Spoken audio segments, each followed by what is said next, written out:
నమస్కారం. Welcome to నవలా హృదయం. ఈరోజు కథ వసంత శిశిరం. రచించిన వారు శ్రీమతి నవీన గారు. కథలోకి వెళ్ళబోయే ముందు ఛానల్ను సబ్స్క్రైబ్ చేయడం మర్చిపోవద్దు. కథలోకి వెళ్ళిపోదాం. ఉదయం లేవగానే ఆమెతో గిల్లికజ్జాలు పెట్టుకొని ఆమె గది నుండి వెళ్ళిపోతాడు వాసు.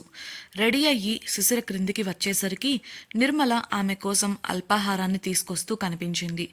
నిర్మల శిశిరను విష్ చేస్తూ, మేడం మీరెందుకు క్రిందికి వస్తున్నారు? మీకోసం నేను ఆహారాన్ని పైకి తీసుకొస్తున్నాను కదా అని అంటుండగానే గదిలోంచి బయటకు వస్తూ కనిపించాడు వాసు. శిశిర, పర్లేదాంటీ, నేను క్రిందే తింటాను, నేనిప్పుడు బాగానే ఉన్నాను అని చిన్నగా నవ్వి చెప్పగా సంశయంగా వాసు వంక చూసింది నిర్మల. అతడు దానికి కావలసిన ఏర్పాట్లు చూడమనడంతో శిశిర వాసుతో పాటు వెళ్లి డైనింగ్ టేబుల్ వద్ద సెటిల్ అవ్వగా నిర్మల వారికి అల్పాహారం వడ్డించింది. వాసు జ్యూస్ తాగుతూ తింటున్న శిశిర వంక చూశాడు. ఆమె ఇప్పుడు కాస్త బాగానే ఉంది అన్నట్లు అనిపించడంతో అదే విషయాన్ని నిర్ధారించుకోవడం కోసం ఆమెను అడిగాడు. తింటున్న శిశిర తినడం ఆపి అతని వంక చూస్తూ, ఇప్పుడు పర్లేదండి అని చెప్పగా ఆమె ఖాళీ అయిన గ్లాస్లో ఇంకొంత జ్యూస్ను పోసి త్రాగు అన్నట్లు కళ్ళతోనే చూపించాడు వాసు. ఆమె సరేనంటూ గ్లాస్ తీసుకొని త్రాగుతుండగా అకస్మాత్తుగా గ్లాసును టేబుల్పై పెట్టి అమ్మా అంటూ అరిచి గట్టిగా పొత్తికడుపు దగ్గర చేతులను పెట్టుకుంది శిశిర. ఆమె అరుపుకు వాసు కంగారుగా లేచి ఆమె దగ్గరకు వెళ్ళగా ఆ అరుపు విన్న మిగతా పనివారు కూడా హాల్లోకి పరిగెత్తుకుంటూ వచ్చారు.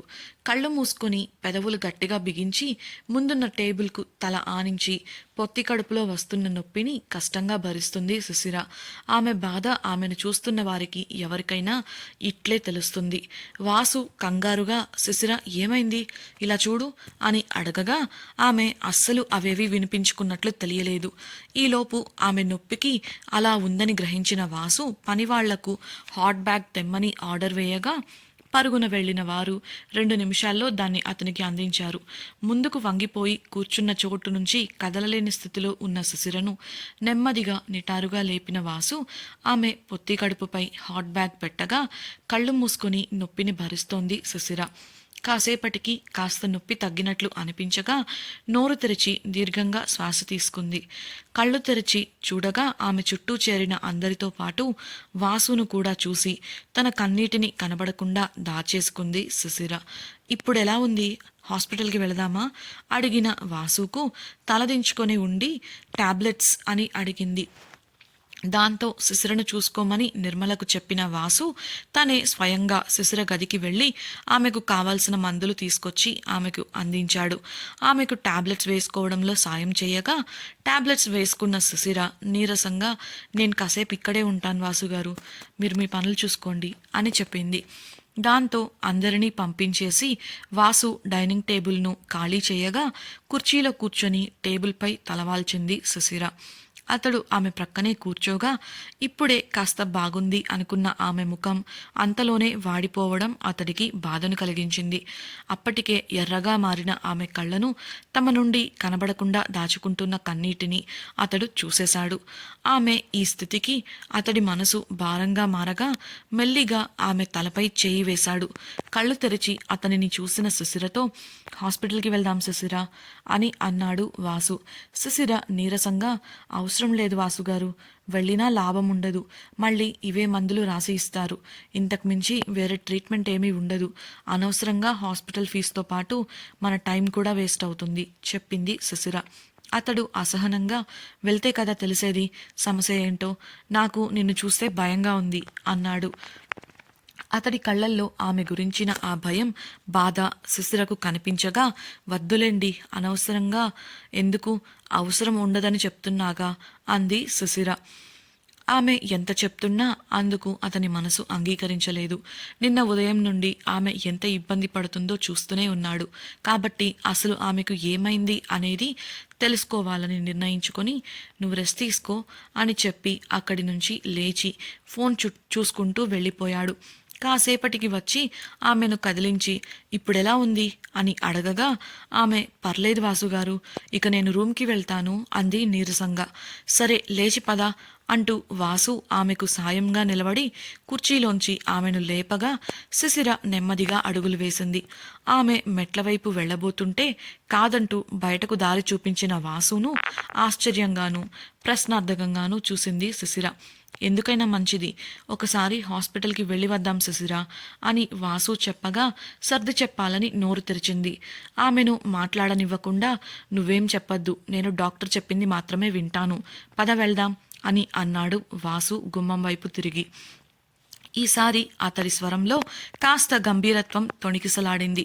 దాంతో ఇక చెప్పినా వినడని అర్థమై అతనితో పాటు మౌనంగా హాస్పిటల్కి వెళ్ళడానికి సిద్ధపడింది.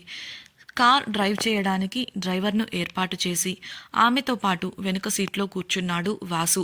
అప్పటికే ఆమె వాడుతున్న మెడిసిన్ను ఇంకా కావలసిన కొన్ని వస్తువులను నిర్మల అరేంజ్ చేసి ఇవ్వగా హాస్పిటల్కి బయలుదేరారు వారు. Farm house. ఇదిలా ఉంటే మరోవైపు ఉదయాన్నే లేచి రెడీ అయిన ఉమ నిన్న జరిగిన దాన్ని దృష్టిలో పెట్టుకొని ఇల్లంతా కిటికీలతో సహా అన్నీ మూసేసి ఇంటికి తాళం వేసి బయటకు వచ్చింది. అప్పటికే మధు వీణలకు జాగ్రత్తగా ఉండమని కాస్త గట్టిగానే వార్నింగ్ ఇచ్చి ఎలా ఉండాలనే విషయంపై పెద్ద క్లాసే తీసుకుంది. ఇంటి నుంచి బయటకు వచ్చిన ఆమె నేరుగా కేఫ్కి వెళ్లేసరికి కొత్తగా వచ్చిన స్టాక్ చెక్ చేస్తూ కనిపించాడు గణేష్. అతడికి గుడ్ మార్నింగ్ చెప్పి వెళ్ళి కేఫ్ యూనిఫామ్ వేసుకొని వచ్చిన ఉమ టేబుల్స్ అరేంజ్ చేసే పనిలో పడిపోయింది. ఈలోపు తన పని పూర్తి చేసుకొని వచ్చిన గణేష్ తాను ఆ నోటా ఈ నోటా విన్న విషయాల గురించి ఆమెను అడిగాడు. అదేనండి, నిన్న పోలీసుల రాక, అలాగే డ్రగ్స్ గురించి మీకెలా తెలుసు అని ఉమ తడబడి అడగగా స్టూడెంట్స్ మాట్లాడుకుంటుంటే విన్నాను. అసలేం జరిగింది, ఇప్పుడంతా ఓకేనా అడిగాడు గణేష్ కన్సర్న్గా. హా అన్నా, అంతా ఓకే, అదంతా ఆ ఉషా విహాన్లు చేసిన పని అంటూ జరిగినదంతా చెప్పుకొచ్చింది ఉమ. అంతా విన్న గణేష్ ఇంత జరుగుతుంటే నన్ను పిలవాల్సింది కదా, పక్కనే కదా ఉన్నాను అని చిన్నగా కసురుకున్నాడు. చెప్పానుగా అన్నా, ముందు వచ్చిన ఆఫీసర్ నా ఫోన్ లాగేసుకున్నాడు. దానివల్ల ఎవరికీ చెప్పడానికి కానీ ఎవరినైనా పిలవడానికి కానీ కుదరలేదు.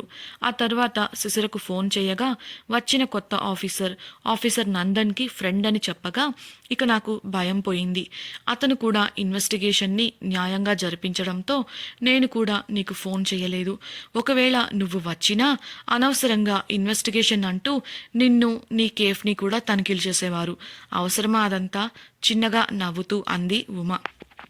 అదంతా విని చిరుకోపంగా ఆమె తలపై చిన్నగా మొట్టి, నాకు సమస్యలు వస్తాయని ఆడపిల్లవయ్యుండి ఒంటరిగా ఇలాంటి పరిస్థితిని ఎదుర్కోవాలనుకున్నావా? ఇంకోసారి ఇలాంటి పిచ్చి పిచ్చి ఆలోచనలు చేస్తే బాగోదు అన్నాడు గణేష్.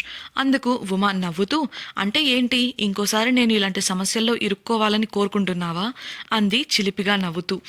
ఏం మాట్లాడుతున్నావు, అలా ఎలా నేను అనుకుంటాను విస్తుపోతూ అడిగాడు గణేష్. ఆమె అల్లరి నవ్వుకు ఆమె అలా సరదాగా అంది అని అర్థమై ఆమె తలపై మరోసారి మొట్టికాయ వేశాడు. ఈలోగా కస్టమర్స్ రావడంతో ఎవరి పనులలో వారు పడిపోయారు. హైదరాబాద్. తన రెస్టారెంట్లో కొంతమంది స్టాఫ్తో రాబోయే ఫుడ్ ఫెస్టివల్లో తమ ప్రణాళికల గురించి మాట్లాడుతూ ఉన్నాడు అలీ. హైదరాబాద్లో జరగబోయే ఒక ప్రఖ్యాత ఫుడ్ ఫెస్టివల్ అది. ఇప్పటి వరకు ఎప్పుడూ అతడు ఇంత పెద్ద తరహాలో జరుగుతున్న కార్యక్రమంలో పాల్గొనలేదు.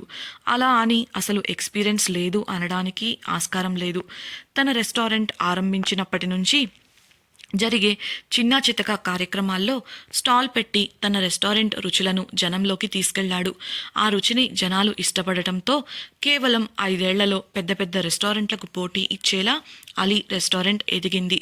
ఇప్పుడు మరో అడుగు ముందుకు వేస్తూ రాబోయే ఈ గొప్ప ఫుడ్ ఫెస్టివల్లో పాల్గొనాలని నిర్ణయించుకొని ఆ విషయాల గురించే స్టాఫ్తో మాట్లాడుతున్నాడు.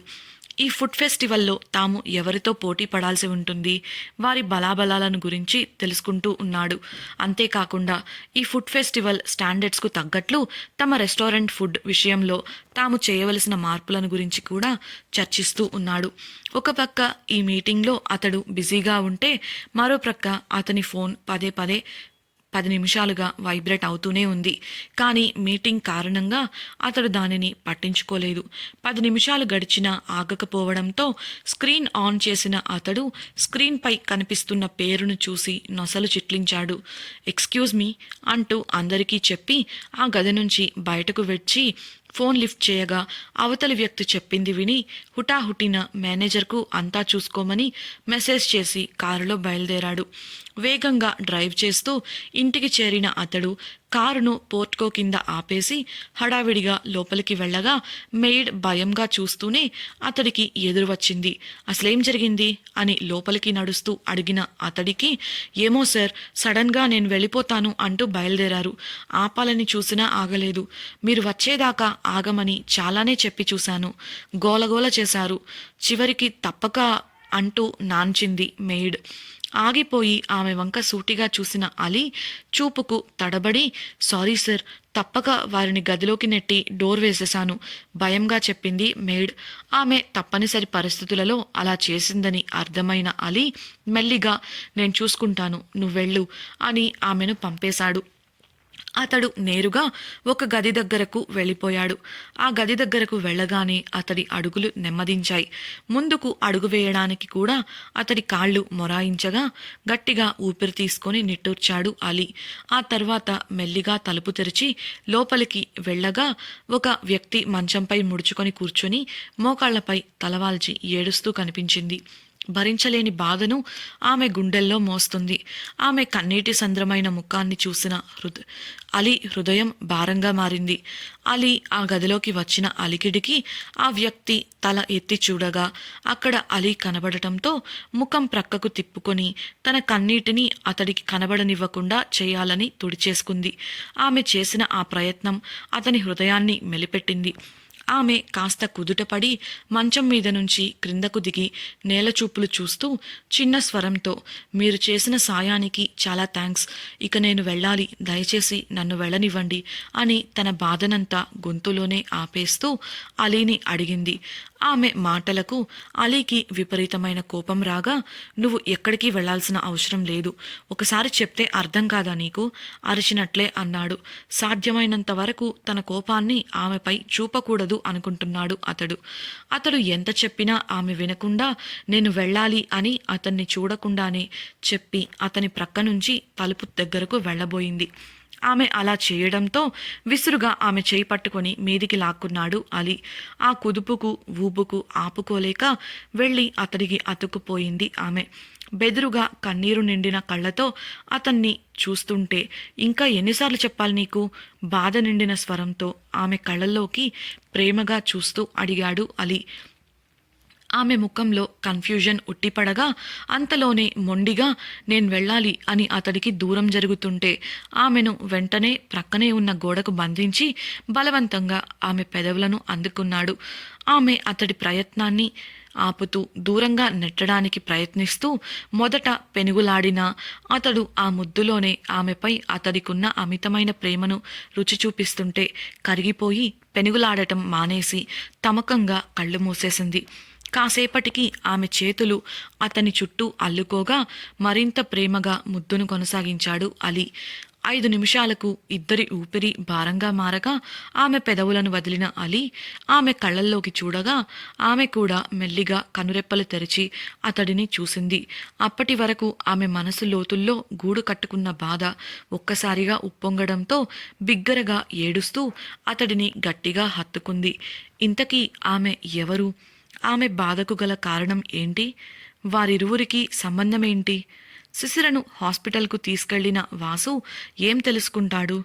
శిశిర ఈ అనారోగ్య పరిస్థితికి కారణం ఏంటి? వీటన్నింటి గురించి తెలుసుకోవాలనుందా? అయితే వసంత శిశిరం రాబోయే ఎపిసోడ్స్ని మన ఛానల్ను సబ్స్క్రైబ్ చేయడం ద్వారా తప్పకుండా వినేయండి. మీకు ఈ వీడియో నచ్చినట్లయితే లైక్ చేసి షేర్ చేయండి. మీ అభిప్రాయాలను మాతో పంచుకోవడం కోసం కామెంట్ సెక్షన్లో తెలుపగలరు. ఇట్లు మీ నవలా హృదయం team. Thank you for listening.